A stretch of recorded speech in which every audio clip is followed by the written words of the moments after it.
All right. Welcome, everybody. This is episode 2, The Death of Physical Media. I am joined here by my counterpart, Brian. Brian, how are we doing? Good, good. Glad to be back on this episode, this podcast where we like to call it Lesser Hope, where we try and figure out our problems just talking out here on this podcast. Oh, yeah. And with that, we are promising to try to clean up the uhs and the ums as much as possible, but really working through it. We're I don't not, know about that. we're really working through it. It's probably going to take some time. Editing is kind of tricky. AI has been not working as well as I would have hoped. And I Well, feel like yeah, Brian, I feel like we're just using it. They're using us to train. So they marketed it as something that you could use, but it's really we're just guinea pigs being used to yeah, train their model. for sure. It's like the morphine drip, right? Where it only works with like one click, and then the other clicks are just kind of psychological in effect. Those other clicks are really just for training the data model, unfortunately. But it is what it is. We'll get better. You know. With the us and ums and the us. We'll clean it up if we have to do it ourselves, and if it takes 100 episodes, we'll do it. Yeah, like I was telling you, I went to my local Taco Bell and they had an AI trying to take my order and it sucked. I didn't know how to replace things. Like, let me get the number 6 or whatever it was, but instead of a hard taco, give me a soft taco. And it just Oh kept no, adding soft tacos to the order. It wouldn't replace the hard taco that was part of the combo. it's like, dude, where's my car AI edition? You want a soft taco? Yeah, I don't know. So I have not gone back since that experience. I refuse to because It, I hate feeling like I'm just being used. But don't market a product that says it can do something when it obviously doesn't work. And I'm just feeding you more data to be able to work off of. Like, that is, you don't charge me for a product where you're using my data to make your product better. I agree. I'm glad you don't want to be training the Yokiro Taco Bell data model anymore, the Yokiro LLM. Uh, yeah, I feel like that's the kind of general consensus right now with a lot of AI products. Maybe not with ChatGPT, but I feel like every time I sign up for some sort of AI product, it's faulty in function and doesn't want do what I want it to do. It feels like I'm doing what it wants to do, so that's fun. Also read that James Cameron has signed on to be on some board of directors for an AI product, so I think he knows something, you know, now that we don't know, especially something that he knew back in the 80s. So I don't know. I'm kind of skeptical currently of how AI works, but there is also the fear of Skynet. So I don't know. Maybe just one day that's all just training us to take over our nuclear stockpile and take over the world. Who knows? Yeah, I think there's always the general fear that AI is going to take over, enslave humanity, or something's going to happen. Nuclear codes get hacked, nukes get fired, whatever apocalypse happens. But I think in the interim and in the short term, there's just so much at stake too with people's jobs. With Spotify Wrapped, there's a lot of talk of how bad it was this year, and they included some AI podcast that was, when I looked at it, was 4 minutes long and was basically just giving me a round of applause at what music I listened to or what podcasts that I listened to this year. And I didn't get to see, I think it was Tempe, Arizona was the most close that my music tastes were. And there were other like fun things that they included last year that they didn't include this year, but they fired a bunch of people. They're trying to use AI to replace things, and it just isn't there. So now we wanted to talk about like the death of physical media, but I think the we're getting into a stage of where they're trying to create like death of creation, like human content creation. They're trying to find a way to use AI or use data that's already been produced to produce new things. And that was the whole thing with the writer's strike and whatnot. But I think even the bigger picture is with being more late stage capitalism, a lot of the benefits in that our parents and grandparents had. Stop calling things 9 to 5s. They're not 9 to 5s anymore. They're 8 to 5s. We have to. They don't pay for lunch anymore. Pensions have gone. Instead, you get 401k matching, and hopefully the company matches enough because my company match leaves a little bit more to be desired, I think. But yeah, so just general death of physical media. Now we're getting to the point where companies are trying to cut as much cost as possible and sinking all this money into AI, where I really think the work that I do, and I think the work that a lot of other people do, it's not so cut and dry that you can just use AI to replace these people. But instead, they're thinking of having people use AI to kind of help them do these jobs. But it's kind of a weird cultural thing where people aren't wanting to use AI because it makes it seem like the AI is more important than they are.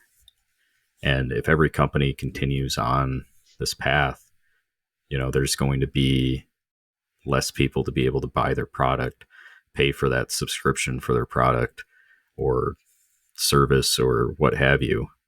So it's really weird. It's kind of scary when you think about it, but I know genuinely, whatever, there's just so much discourse on a company level, so many things that are inefficient when it comes to middle upper management that I really don't have too high expectations that some of this stuff is going to be integrated anytime soon, or the people that want some of this stuff integrated don't really understand how it works. So we'll see. I don't know if you've used ChatGPT. I've used ChatGPT, but there's other environmental risks. I think it uses AI uses a ton of power.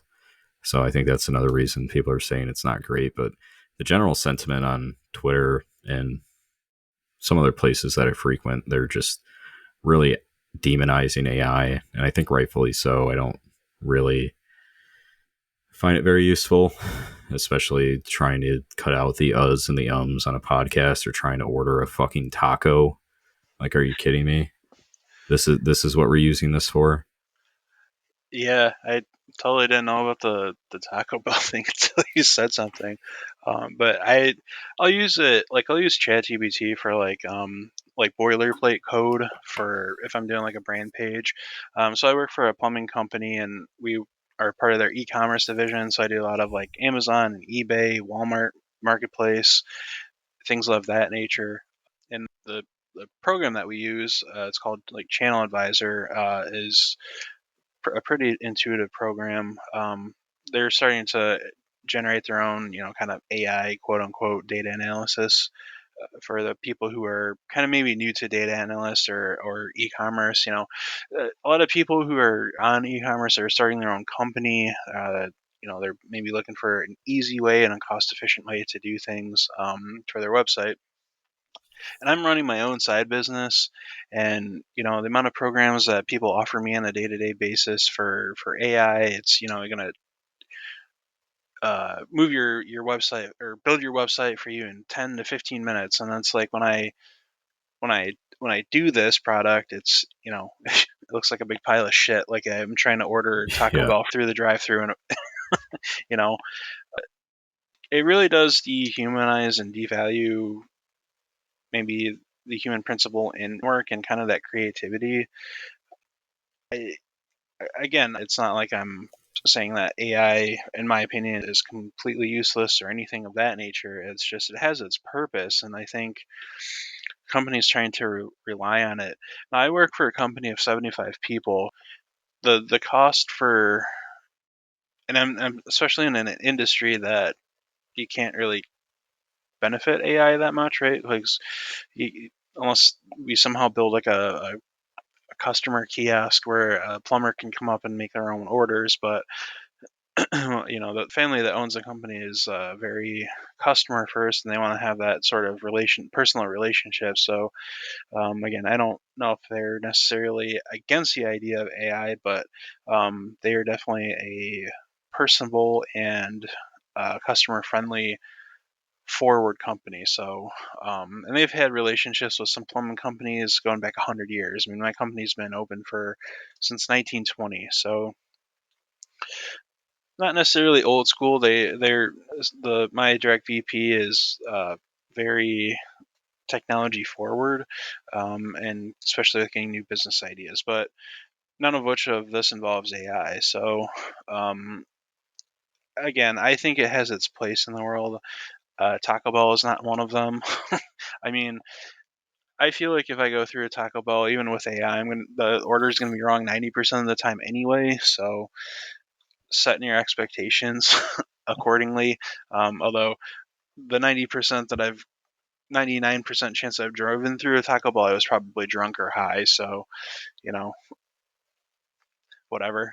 I would still eat the food anyway, but that's a different topic. So yeah, I AI definitely takes the human nature out of an interaction of everyday life for me, and I'll use it when I need it, but it's not the first thing on my mind when I wake up.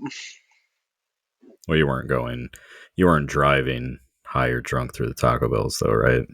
Correct. Yeah, that is not what I was doing. I was the passenger, but Gotcha. apparently I was, you know, one responsible for the orders, even though I was incoherent at that time.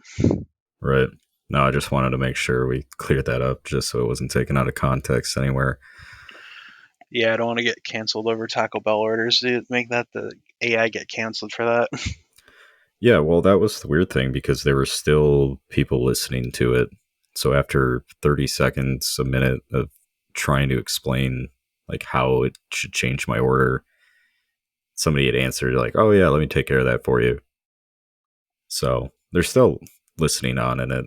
And I know there's been talk of robots, AI replacing fast food workers. There has been talk about that for a long time, even without AI, robots doing things instead of people. But again, I think there needs to be more of a fraternity of companies that kind of get to and understand that without these workers in specific area, like you cut off, let's say, 1% of the workforce in a year, or 10%, 5, 10% of the workforce in a year, it's going to drop pretty much every company's profits. And the people that are currently right now, it's just my opinion, but a lot of people bought houses over the last few years or are renting. Rent prices have gone up a ton. Housing prices have gone up a ton. A lot of people's money is going into these mortgages or being able to pay the rent or just regular things that they need, groceries, bills, and things of that nature.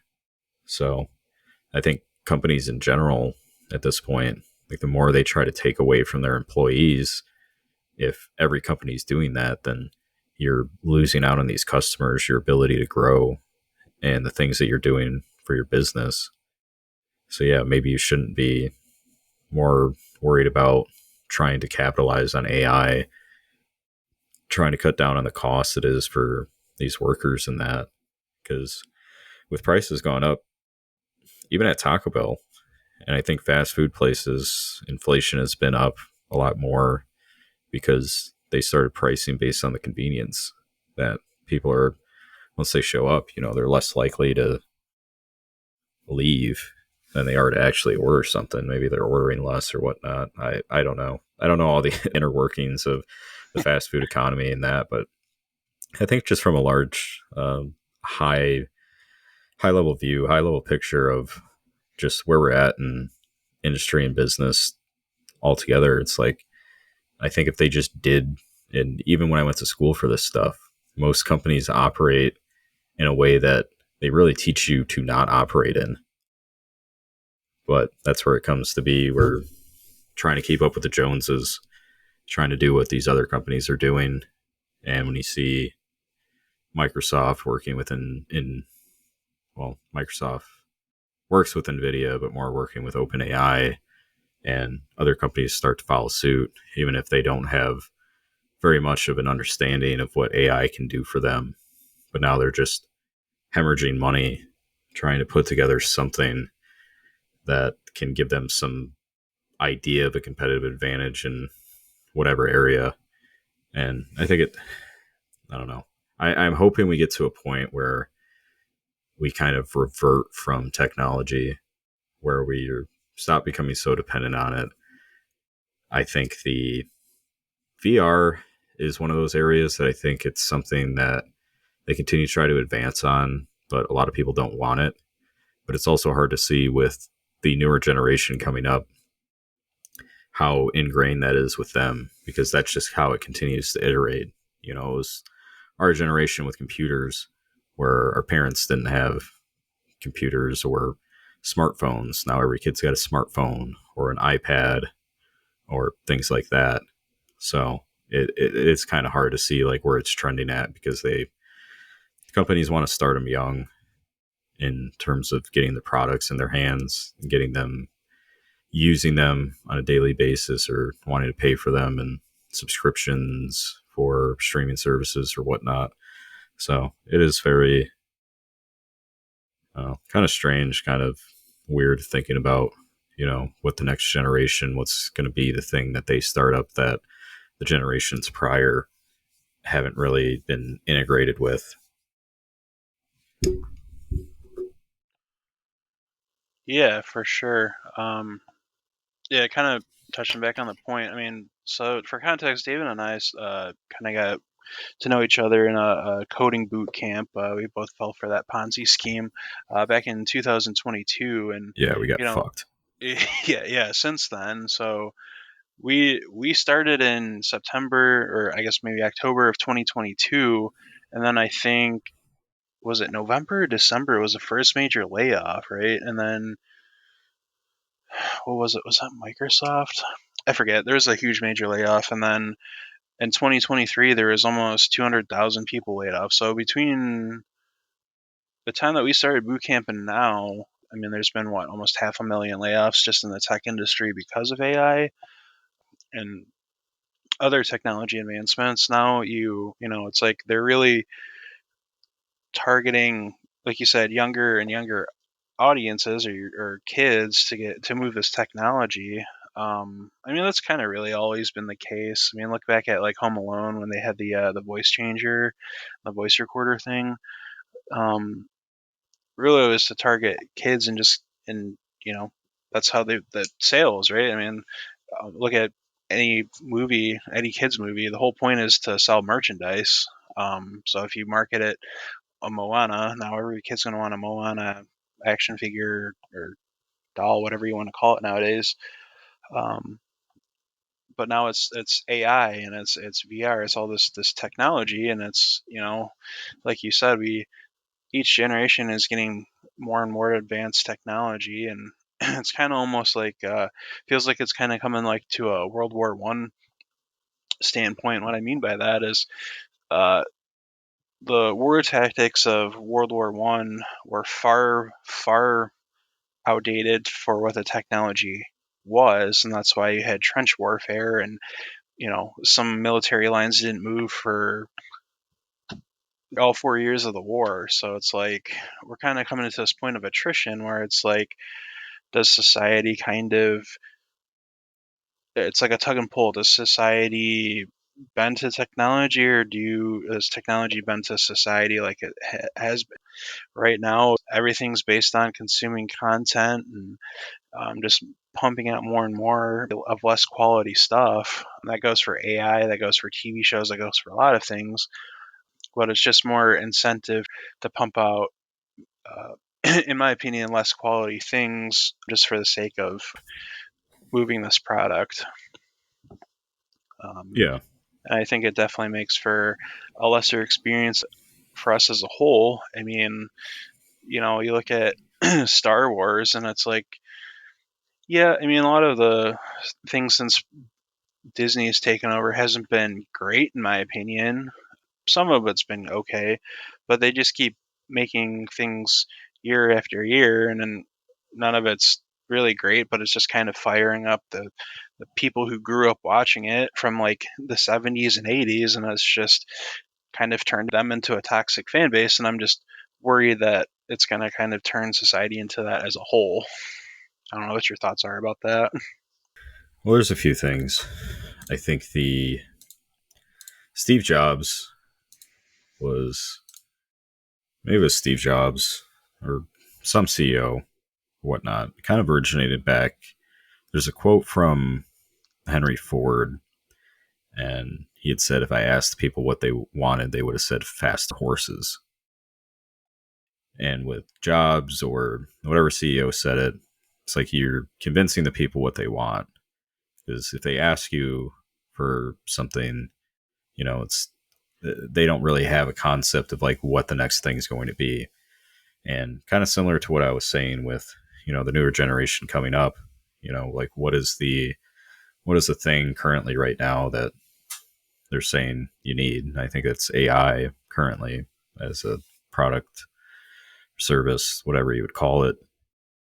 But yeah, with Star Wars or other things like the reboots and that, I think the problem is that Hollywood streaming services or whatnot, they're just creating so much content and they're kind of muddying the waters for what a good show, what a good movie is supposed to be. But I think they think that if they continue doing it this way, then the next generation coming up or even the current generation will start thinking, like this is just the norm. Like they'll have no concept of like what a good TV show is supposed to be. They wouldn't have seen True Detective season 1. They wouldn't have seen Band of Brothers or The Sopranos, and they'll just watch and consume something. Especially with Star Wars, the universe is so vast. There's so many stories. It seemed like there's nowhere to go but up. With the prequel trilogy that came out in the early 2000s, people originally hated it, hated it so much. And then the third trilogy comes out, and then all of a sudden the prequel trilogy is seen in this better light. I'm like, no, no, no, no. I remember people hating this. Like Phantom Menace was, this was before social media, but anybody you talk to, like, oh, that movie sucked. But now you're getting to a point where the newer and newer iterations of Marvel, Star Wars, some of these other franchises are just getting so bad that the content that they had produced previously it might be seen in a better light.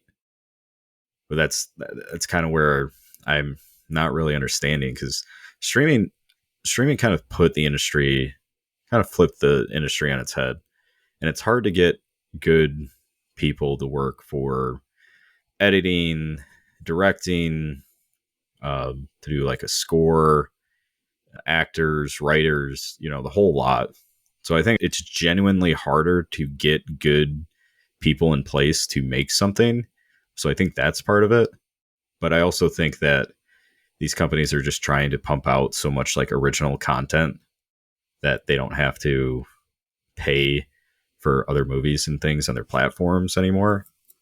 But I think if I was thinking like a Hollywood executive, I think they're just pumping all this stuff out so people just kind of get used to it. And it might not be the greatest thing, but hey, it's new.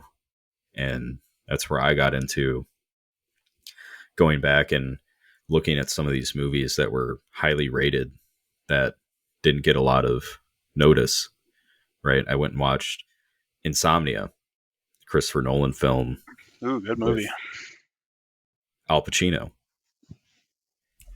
and very good movie. Love and Monsters was a 2021 or 2020 movie. It was supposed to come out right around the COVID shutdown in March of 2020. Dylan O'Brien movie, very good movie, very good. But then Yeah, you I like have, that. I have not for whatever Netflix movies that have been produced, maybe less than 10% of them have been worth anything. A lot of the Marvel stuff when it first came out, you had Falcon and Winter Soldier, that was fine. Scarlet Witch, I forget the WandaVision. That was good. The Hawkeye and Haley Steinfeld, I forget her character's name. Not Oh yeah. not as great of a show. But there are after True Detective season 4, I stopped paying for streaming services. Like that really just set me off just so bad. And Yeah, I they were dealing with the supernatural part of maybe the universe, but they kind of forced a lot of connections that didn't need to necessarily happen. All of that first few episodes are fine, but it just like the climax and the payoff for the show are just so not worth it that and then it didn't have I forget how you pronounce his name, Nick Pizzolatto, the creator of the show and the writer of the show. Like he wasn't attached at any point, and I understand that he screwed up season 2 and 3. He took his time with season 1 and he wrote it by himself, but then they wanted to keep creating these new seasons with different perspectives, different characters, and they had to get new writers involved, so it kind of just got diluted down. But yeah, that's just kind of where we're at as far as content and really society as a general. Is everything was, in my opinion, and this is gonna make me sound so old, my boomer take of everything's just not as good as it used to be. Like not even as of 10 years ago. Like for me, when streaming really started going downhill was with the movie Bright, which is the Christmas movie with, or it's not really Christmassy, but it came out around Christmas with Will Smith, where he is in like this like medieval. He's like an LAPD officer who is partners with an orc, and there's like this whole murder mystery kind of thing vibe to it, and like it had some good visuals. It just like there's no substance to the story, and then after that, it's just because Netflix and these streaming services are just so desperate to keep like coming out with these like quote unquote hitters, and for them to have their content consumed by their subscribers, they just are just pumping out these like middling average things, and like I don't pay for Netflix anymore. Like I might pay for it again when Stranger Things was at season 17 feels like finally comes out after like 2 or 3 years, and it's going to be hard not to believe that those kids are still like 14 because I'm pretty sure they're all in their early to mid 20s now. I might have to check on that, but they're definitely way older looking than when they started the show. So I don't know. I'm kind of at a loss of as far as like good quality shows to suggest to people. It's like back in the day, I could be like, oh yeah, watch Simpsons season 1 through 8, or watch Family Guy even up to like I don't even know what season we're on, 14 or something. I just don't have that confidence to be able to say that for any show or any movie that's on a streaming service right now. I could suggest a couple of theater movies or Broadways, but yeah, about watching or consuming any content on a streaming platform at this time. yeah, it's very quantity over quality. And I will say Apple TV seems to be better in terms of quality. Shrinking, I after watching season 1, recommending it to everyone. Season 2 has just been, I hate it. I really hate it. Uh, The tone, like Bill Lawrence is great. Ted Lasso, Scrubs, they're apparently rebooting Scrubs, and that's another thing with the reboots that I think they just let these things die. And now Bill Lawrence, so that's for ABC for the Scrubs reboot, and then Bill Lawrence is tied to a different HBO project with Steve Carell. So it's twofold in the fact that they have writers or these show creators that are very good and now are being stretched too thin. And the other side, you have God knows who producing episodes of TV for other TV shows or creating these movies for original content for Netflix or Amazon or whoever. So I will give props to shrinking. It seems like everyone I talk to likes season two. I hate it. Like the tone, there's something there with like emotional. How do I explain this? But they go from like trying to be funny to trying to be serious, to trying to be funny, and it's a sitcom. It's following like different people's conversations in different places. So they'll go from these people, something serious just happened. Oh, let's jump over here, and this is like a funny, like witty banter conversation happening. And I don't know. I feel like the tone's off. Silo season two is pretty close to House of the Dragon season two for me. Oh That no. the show is just starting to slow down so much. So there's a lot of the insight into the industry. There's a lot of stuff going on. So it's either they're pumping it out with God knows who creating it, or they're a good creator. Now they're being stretched too thin because all these companies want to pay them a ton of money, or these shows that realize that they have captivated an audience and have now just slowed things down so much to just try to get people to try to pump out more seasons of it. And Silo is not an original content. It's based off of a book series. House of the Dragon was based on, uh, was it like a 14 page something from George R. R. Martin? And the whole, Well, there's a few different like kind of short stories that it's based on, but yeah, I mean the premise of it was it was like one short story out of one of the collections from A Song of Ice and Fire. right. So here, let me bitch about Hollywood even more. Right. There is there is so much good fantasy, sci-fi writings, books. Mistborn by Brandon Sanderson, I have not read yet. Highly like most things by Brandon Sanderson are just great. Red Rising, I've read six of the books. The seventh book's supposed to be coming out. It's basically Game of Thrones in space. Incredible. Ooh. The first book of the, it's called The Will of the Many. First book of a trilogy by author James Islington, I believe is his name. Incredible book.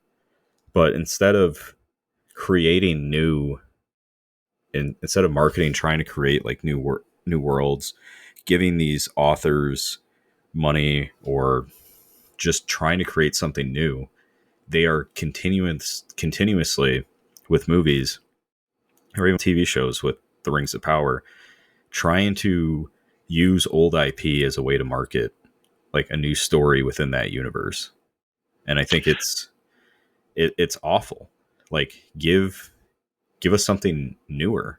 Even Gladiator 2, which the Sword and Sandals movie, the best Sword and Sandals movie that Ridley Scott has made since Gladiator 1. And most people enjoy that movie, but there's still a lot of stuff that I had left the theater. Like they could have changed five things and it would have been a great movie. But instead, there were pandering to the original story. Like you don't need to. You've already done. It's already called Gladiator 2. Like if people hadn't seen the first one, you can give them a short recap of what had happened in the first one instead of pandering. Like I just don't get it. You want to create something new. You want to do something to add to the story.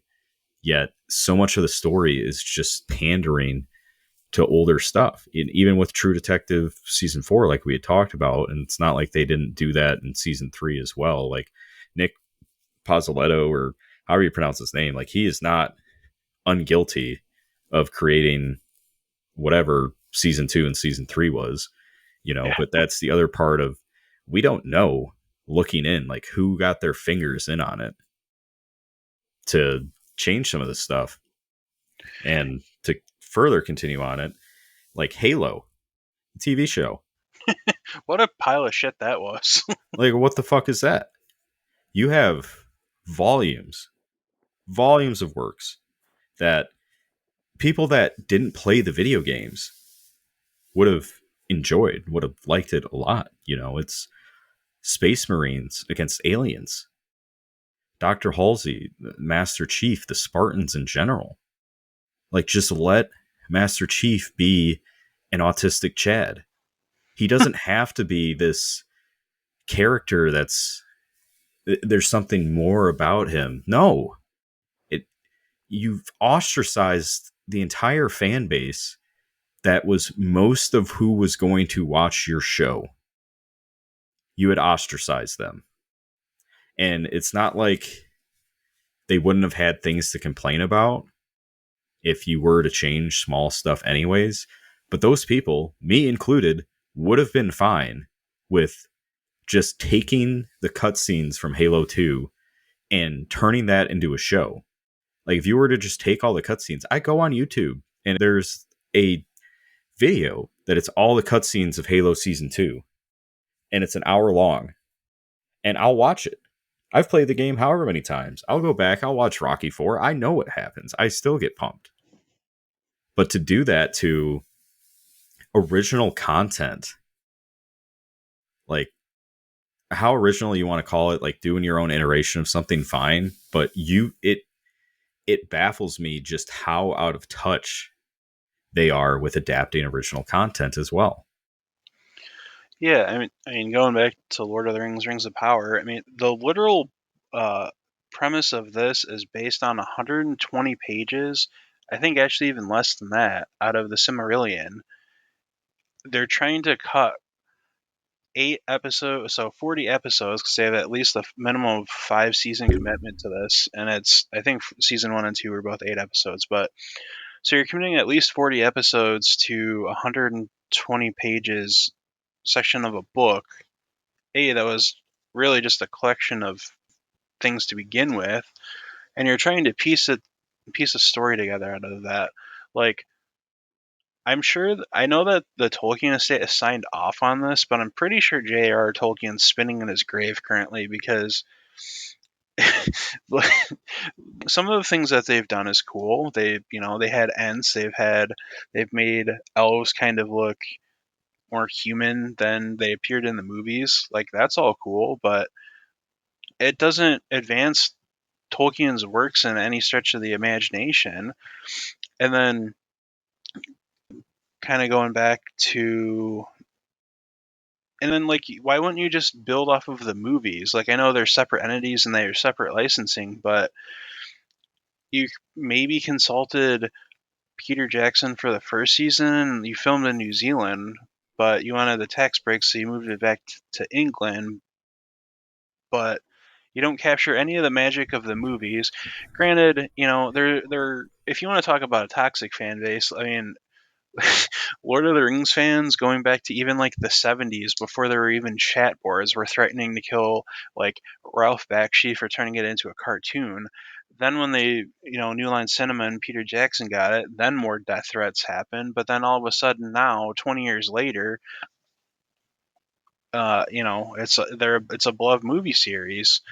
Um, so I mean that's a separate problem of people really don't know what they want sometimes, but um, you're you're just stretching everything so thin, and you're trying to meet these moving targets that is so small with a loaded gun of a caliber you don't even know what you have. So it's like big missile, small target, or vice versa, and it's just complete nonsense.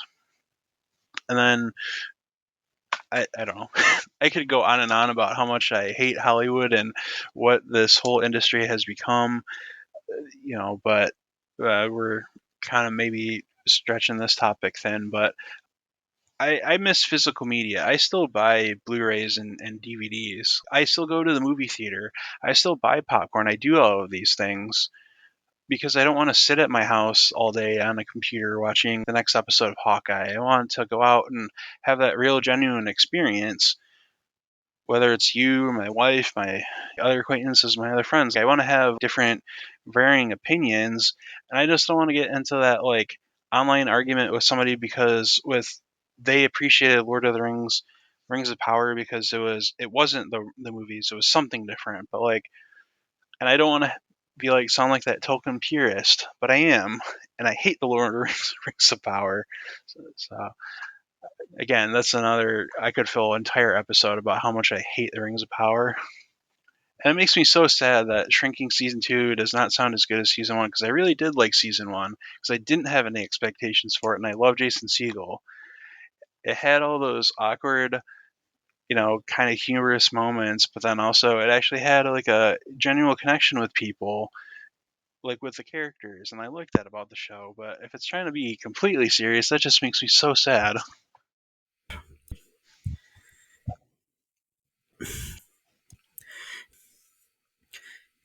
Know these characters on kind of a more personal basis, and I think the them being therapist aspects of it, and you have the neighbors and the patients and all these things. It was like a really good balance. And there's stuff in season 2 that is like that, like just the tone's off for me. And not only the tone, but just like the cutting between trying to be serious to not being as serious. I think in sitcoms, Modern Family did this very well, but it's kind of like the different families all learning the same lesson in different ways, Yeah, which I thought was good. Like I really enjoyed Modern Family for that sense. I mean, that's one of the ones that it's kind of like The Office for me that I can put on in the background and not have to pay much attention to it. It's like very witty, very funny. Actors, actresses, everybody in that show was just so great. And even in Shrinking Season 2, the acting's good, but the dialogue and like the way that people interact is just like so not close to like what a normal conversation would be. And I think that's really what's like turning me off of it, is that it doesn't feel that personal anymore, because the way these conversations and the way that they interact with each other is just so not realistic. But in terms of, yeah, so there are a couple things that we were trying to talk about here, yeah, but yeah. the That's what happens when you talk about your passionate IPs, right? yeah, yeah, but yeah, the death of physical media. So I was thinking about it, and we were even talking last night, like the prototypical like neighborhood kid or your cousin that would have the Hooters posters or the Sports Illustrated swimsuit up, like the horny teenage kid tropes. You could kind of tell, like, you walk into the room and like see that stuff. When I was a kid, it was the neighborhood kid or my cousin, had certain posters and stuff up. And with other people as well, like decorating rooms and that, like posters, magazines. We used to have Game Informer, Nintendo Power. Used to have the guidebooks to video games, the books of cheat codes that you would get at video game cheat codes that you would get at local book fairs. Yeah, And just in terms of video games, yeah, with like all the discs.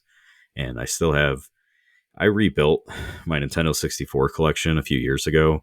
So even like the cartridges, and I still have all my GameCube stuff. And yeah, it's fun to go in. You got the case and you have the little booklet that explains things, the game manual, and the discs. But the what really hit me is like going to sporting events. So me and my friend Swadley, like Swadley obviously, but right, for right. those that don't know, we we went to 2 or 3 DCFC games together this year. Oh, nice. And I used to miss like going to the big house or going to a Lions game or a Tigers game. Like back as a kid, you would have the physical tickets, and they'd be great. They'd be embossed, or you'd have like a picture of a specific highlight or whatever that was on it. And my stepdad went to game 5 of the 2004 NBA finals. So we had like that ticket stub saved where they clinched the title. The Pistons clinched the NBA title. And yeah, just kind of missing things in that perspective. But I used to read the newspaper, it was kind of cool to get up, the newspaper's out and you look at it. see kind of what's happening in the news and everything. And it was a great way to consume media outside of, just doom scrolling on Twitter and getting to see, you know, whatever is happening nationally, but also DVDs and that. Like going to Blockbuster as a kid was just such a core experience. And I just bought there's a Blockbuster like party game Hmm. that I'm planning on playing, when my sisters come over for Christmas, so we can play that. But just like a core memory, core experience to go in there and pick out like which movies you were going to watch for that weekend as a kid, or which video games you were going to rent and what have you. And I know downloading games and the technology around memory that's expanded so much from when we were kids 20, 30 years ago or whatever. Just the how much more convenient companies have made things that make it so that physical media in general has just gone away, because you can do pretty much everything on your iPhone. If you want to play games, you can play games on there. If you want to get the news, you can get news. You can watch Netflix. You can watch whatever streaming service or whatnot that you want. And that's great and all, but it doesn't mean that the nostalgic feeling of that is, it's really core to my childhood. And I do have a buddy that has a room set up in his house, like a family video store, and his DVD collections, movie collections. And, he'll set them up for like Christmas, and he'll have the Christmas display of movies or the movies that he has come in, or he'll show you, some of these weird movies that he has. And I don't know, it is such a great experience. And the movie theaters, I wish like more people would go and support some of these things. Obviously, there's movies that come out, and even movies that came out when we were kids, like throughout time, that just suck, right? So I don't know if there's really more content that comes out that sucks than there did back then. But yeah, the movie theater is still like a great experience. And like I said, just went and seen Gladiator 2, was it last weekend? And yeah, I mean, there are things that I would change about the film, but it's cool to get a group of people out to go and do something, right? Like there's not as much personalness around like talking about a TV show that you watched by yourself. It's good to get out to movie theaters and be able to have those conversations after the movies to figure out, what people thought about it. Yeah, my wife and I were down in Ohio for Thanksgiving, and we went and saw Moana 2 with her cousins at the local movie theater there. And yeah, it was a great experience. I mean, the movie itself is okay. I mean, and it's kind of like a 1.5 more than a 2. Um, it had okay music. It's a Disney, almost Pixar-ish movie, so it's gonna have great graphics and visuals, right? But it was the experience. We all got a giant tub of popcorn. We went and saw it in 3D.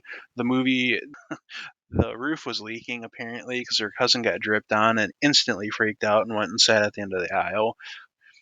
It's a fun experience you wouldn't maybe be able to have if you're just sitting at home on your couch, right? Like that's a memory that you form that you're going to be able to cherish and share with them for years to come. And that's the whole thing for me is I can my wife and I have our own separate shows that we watch, but we're watching oh gosh, it's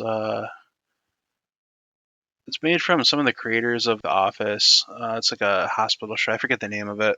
Um, it's got like David Allen Hyde and a couple other actors you'd recognize, but it's kind of like an Office show. We both love The Office, so we watched it and we enjoy that. But that's something that we cherish, though. That we enjoy that we have overlap the Venn diagram, if you will, of The Office. Watch this show, and we kind of have similar, maybe different takeaways from it, but we have that discussion. But then we also have our separate shows, and if I'm watching, gosh, like Tulsa King, which is another show, by the way, that season two is not nearly as good as season one, but she'll come in and she'll kind of like listen or pay attention to it for a second and, maybe get a laugh or give her opinion like, that person's so ugly or X, Y, and Z and walk away. But um, it's the personal experiences that I generally, kind of harken back of. Is what I miss about. I used to go to the movie theater way more than I do now. I mean, I still try and go once a month, but I was going like every week to see, even if it was something ridiculous, like a Guy Ritchie movie. Like I saw Rock and Rolla in theaters, and that was well over 15 years ago. But again, that was a movie that maybe did maybe $100 million at the box office, and but not a lot of people saw it until it came out onto streaming. But my friend and I saw it. We skipped out of work. We went to, I think like it was like a 3 o'clock show, and we saw it. But we have the experience that we both called in sick to the same work, played hooky, and that we went and saw, a decent movie, and we still quote it to really this day. And yeah, again, AI streaming, I don't feel like the sense of maybe tribalism as I do with other folks. Is like maybe when I was a kid, like you talked about N64, I still have mine, and I'll still jam WWF No Mercy. Like, I might actually turn it on after we hang up on this podcast. Like, the nostalgia and just the generating a memory that I'll have forever and is everything to me. I miss the times of when I was a kid, of when I could go to Blockbuster, rent a DVD, and or even go and sneak into like Family Video into like the nudie the nudie films section when I was like 13, just to say that I did that. Um, and going over to my grandma's house because I didn't have cable and watching like the scrambled porn channel, hoping to see like a titty or something or whatever, a forehead maybe. But can't really get that now. Everything is one You click had away. the scramble porn channel too. Yeah, we yeah, we had a scrambled porn Oh channel. God, Yeah, Skinamax. yeah. I think it was Wow Cable or something. I don't know. Yeah, I remember that. I kind of wish that I wasn't subjected to pornography so young. That's Yeah, Porn is you're another thing that needs to be gotten rid of. Not in the sense of like needs to be shut down. I mean, people have their own freedom to make whatever they want, but I think it's really ruining a lot of people. But that's a topic for a different time. yeah, for sure. Yeah, I mean that. I guess that was kind of just like my final wrap up point for that was just yeah. I mean, yeah, I had a titty channel, a scrambled titty channel, but I have the memory of this. Say that I still have that. I feel like I'm Abe Simpson sitting on a tree stump telling him about how I had a lemon tree or something. So yeah. As far as something tangible, I still buy calendars. It's not like the swimsuit or some sort of manly one. I actually just bought. He's a comedian named Stavros Halkias. He's a very chunky man, and he does tasteful nude, quote unquote, um, calendar. I bought that as part of Black Friday sale, and I have that in my basement. I can share that Nice. on media, but yeah, I like having a calendar. I like having a clock that's not my phone. Like I still have a giant alarm clock with illuminated like LED numbers. Just because I like when I wake up, I like knowing what time it is, and I don't have to turn on my phone for blue light. That messes with my brain. Yeah, yeah. At the gym, they'll have the wall clocks that are still analog.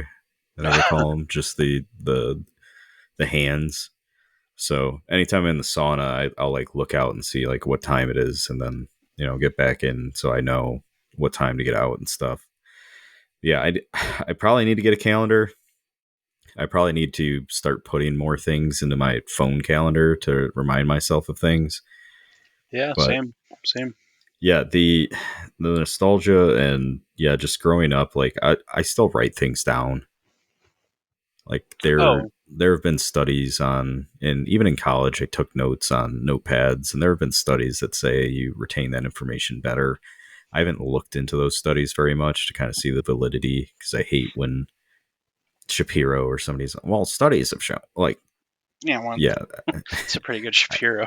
yeah, I need to know how many people were in that study. I need to know the demographics. I need to know how many times these have been replicated. But regardless of if those studies are valid, I still like writing things down. I got like little legal pads and that. And that's one of the things that I think I need to get better at is taking notes and like how you were saying before we got on about time management and that. So I think that's definitely something that I want to work on. And I know we kind of went off key here, didn't talk too much about personal improvement and kind of like where we're at and what goals that we want to work on. But I Yeah, think for happens. me, the time management thing is something that I'm going to look more into and focus a little bit more on.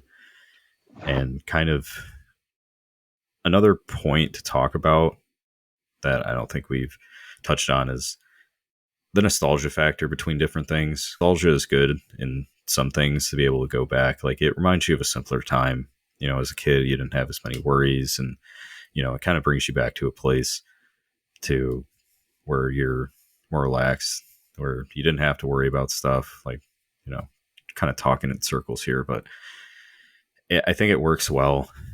Like for video games, such as you know, we had Ocarina of Time, Majora's Mask, Legend of Zelda, or whatever Legend of Zelda was your Legend of Zelda growing up, and that's continued on. Like that series has gone on for well over 30 years, and kind of like the newer generations said how what we had talked about, their Ocarina of Time was Breath of the Wild, or other people's Ocarina of Time was Wind Waker that came out on the GameCube. So there's certain IPs. Nintendo does it, I think, better than any other gaming company. I feel like most gaming companies they kind of get away from that kind of stuff, but the continuation of that RPG style game in The Legend of Zelda, I think, has been really great.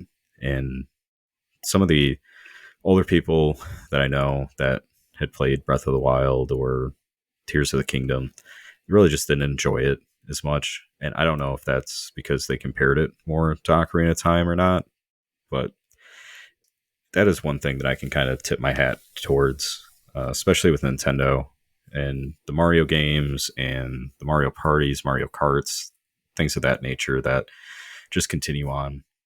And it's kind of cool, kind of fun to think about, like your son, like what's going to be his when he's older, like what his nostalgia game is going to be or something. Yeah, right now he's obsessed with Miss Rachel, who's a sing along type personality on YouTube. So he hasn't really broken away from that. So I'm not sure if he's going to be like 19 or 20 and trying to watch Miss Rachel videos in college or something. But we'll see. Yeah. Well, whatever. Whenever he starts picking up video games or stuff, maybe you're gonna have Right, to right. force him to start playing video games or what have you. Uh, Yeah, yeah. I won't, because like my brother and sister grew up with like Mario, Metroid, that kind of generation of NES. Whereas I grew up with like Mortal Kombat and Resident Evil because that's what my brother was playing at the time, and that's the video games I got into. So I think my video game maybe nostalgia is different from. Well, I mean, it's always going to be different from person to person, but mine's maybe a little bit more twisted than some other people. yeah, yeah, I get it. My kind of like the earliest memories that I can remember were getting a Game Boy Color when I was pretty young. I could have been 2 or 3 years old, and it was a blister pack that had the Game Boy Color and had Pokemon Blue. Oh man, And I think my grandma had gotten me Pokemon Yellow as well. and I played the crap out of those games. Even as a, I didn't have really the skills or the knowledge to get through. I mean, I had the Charizard that was level 50. All my other Pokemon were like level 6 that was used for HMs and stuff. And I never really got through those games until I had gotten older, but there's still ones that I can get back to. And the remakes that they had, like those are with Fire Red and Leaf Green, I that was what 10 years after they had come out or something like that. So even Yeah, going back and playing it with the better graphics and everything, just so great the way that this stuff kind of iterates on itself. But I think, and I wanted to touch on it, and we could talk a little bit more on it in a different episode. But I do think that nostalgia can kind of work against you sometimes as well. Not only, if I'm not sitting here playing Pokemon Blue when I should be working or whatever, but in terms of concerts and what I wanted to touch on when we talked before we had gotten on the episode, but I looked up Bob Dylan, Stevie Nicks tickets. I was going to try to see if I could get those for a wedding present for a couple of my friends in not great seats with oof. obstructed views. And I think the new Linkin Park singer, Emily Armstrong, the music that they've released is pretty classic Linkin Park. But Yeah, they haven't straightened their base for sure. yeah, and she can't do a lot of what Chester, I mean, she can do a lot of what Chester did, but not, can't do everything. So Chester Bennington being the old Linkin Park singer who passed away a few years ago. So she can't do everything, but the newer iterations have been pretty good, pretty classic Linkin Park. I don't they like you said they haven't strayed or anything, but I do think those are going to be other tickets that are just going to be so expensive. So what I wanted to convey is the point of there's other times where it's better to keep an open mind and look at different things because knowing with Star Wars, knowing with Lord of the Rings or these different IPs, when people get their hands on them, they're not going to be nearly as good as the older iterations. Where, regardless of nostalgia, the three Lord of the Rings movies, I think, are all in the IMDb top 100. So the argument can't really be made. And the original trilogy of Star Wars, I think, are all up there too. This argument can't really be made that it's nostalgia. That's not why you don't like some of this older stuff, but they're working at a disadvantage anyways to try to get anywhere close to that level of quality. But kind of come to understand that if you can expand and for books, for movies, for TV shows, for music, kind of look to other things, figure out other things that you like, because you'll end up maybe not being as mad watching Rings of Power or not having to spend as much money to watch a band that was key to your childhood or what have you. So I don't know. It's cool to think about, but also like the other part of it when I'm thinking like I've seen so many movies or watched so many TV shows or expanded my music knowledge into other areas that I wouldn't have before, but being open minded and looking at reviews or things that are kind of underappreciated that maybe didn't get a lot of money at the box office, maybe that artists that are more unknown or just indie games in general, because AAA games have been just such dog shit for the most part. So yeah, for anyone listening, just expand your horizons a little bit. Not preaching to you, but I hope that you do. Yeah, have the Leonardo DiCaprio mindset where everyone in the 90s hated him when he did Titanic and Romeo and Juliet, but then, you grow up and kind of learn to accept that he was great in those movies, number one. And then number two, he's just a great actor. His, choice of women, women's age is a different story, but, he's a great actor. I don't think you can really deny that. But there's definitely that hate for Leah, especially among you know guys, because he was like the hottie that every girl, and then I just had on their poster on their wall. So it's just about growth, just learning to accept certain things like that. Yeah, not only other things that you might enjoy, but other hobbies that you can get into, like we did with the coding boot camp. But that was thinking that we'd be able to find a different type of job, which you were able to, but grass isn't always greener on the other side now, is it? Yeah, no, different episode, different episode. But yeah, it's not. It's not always sunny in Philadelphia. That's for sure. Right. But Okay. Well, I think that's. I don't know if you have anything else. I think we could kind of wrap it up there. But yeah, I would like to maybe structure things a little bit better. And maybe we have to be a little bit more disciplined on specific topics. But I know we can. This podcast could be 12 hours long if I had enough time to bitch about Hollywood. yeah, that episode definitely got away with it from us. But hey, that's what happens when you talk about Rings of Power in season 4 of True Detective. It's gonna bite you. But overall, it was. I don't have anything else. Just remember to keep your pets spayed and neutered. Yeah. Expand your horizons, get Yeah, some yeah. sleep.